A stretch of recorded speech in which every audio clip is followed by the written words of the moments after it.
Hi, welcome back. This is Moss Whelan, and this is my murder wall. What do I mean by murder wall? You'll see some shows on TV, the Great Dinosaur, is it Whales and Bellows, that there are shows, or you could say watch a streaming show, which is you know much better for your health, I think. Why? Because so you don't have all those advertisements. On to the show. Um, so this is the a murder wall, and in those police shows or, you know, FBI shows, they're trying to figure out, sort of say solve a mystery or something.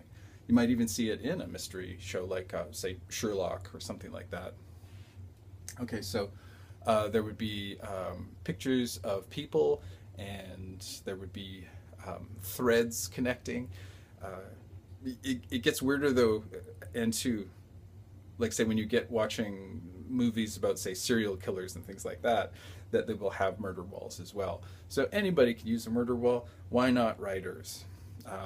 I saw Johannes Steger use something like this for outlining, and what I'm doing specifically is that I want to get to know my villain, and I'm thinking of this kind of like a photograph. The name comes from a song by The Sword, and there's reference to this demon lord called Lore, and there's an element of the poetic, of the creative in the song, and so I'm sort of drawing inspiration and influence for my villain. I know a couple things. I know that the villain has two houses, and so this is something that I'm putting into this. And what are the other things? Uh, I have this notion that the city where Lore lives is a necropolis, a city of death, and you can see that as polis means city, and then necro means death. So we have Death City. What other things can I tell you about our person of interest? It's it's always interesting to go into the conflicts, the external conflict, the personal conflict, and then the inner conflict.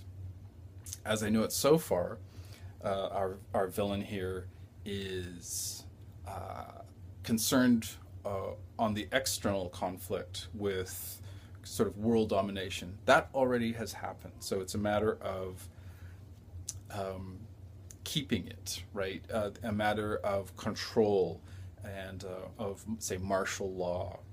That's that's the big conflict, and stopping people from rising up and taking over.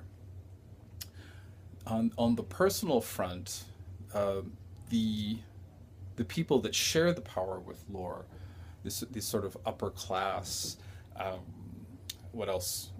Sort of say generals. I've described them as lich kings, witch generals. I'm not really differentiating about the sex of these henchmen, but um, that's the personal conflict, and then the internal conflict for this character is that's a good question, but it's really helpful to sort of say to sort of figure out the motivation so far. I've gone for really diabolical. This character does not is not concerned about people and is really going for um, sort of say control, shock, and creating fear. And so that sort of that tells something about the internal conflict, that there's such a sort of a fear within, that it's important to have absolute control on the outside, because of this lack of control on the inside.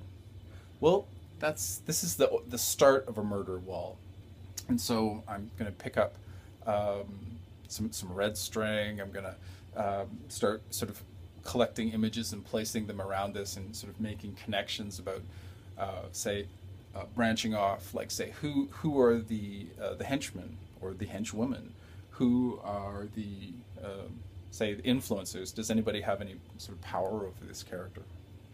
Right. Thank you so much for tuning in. Take care.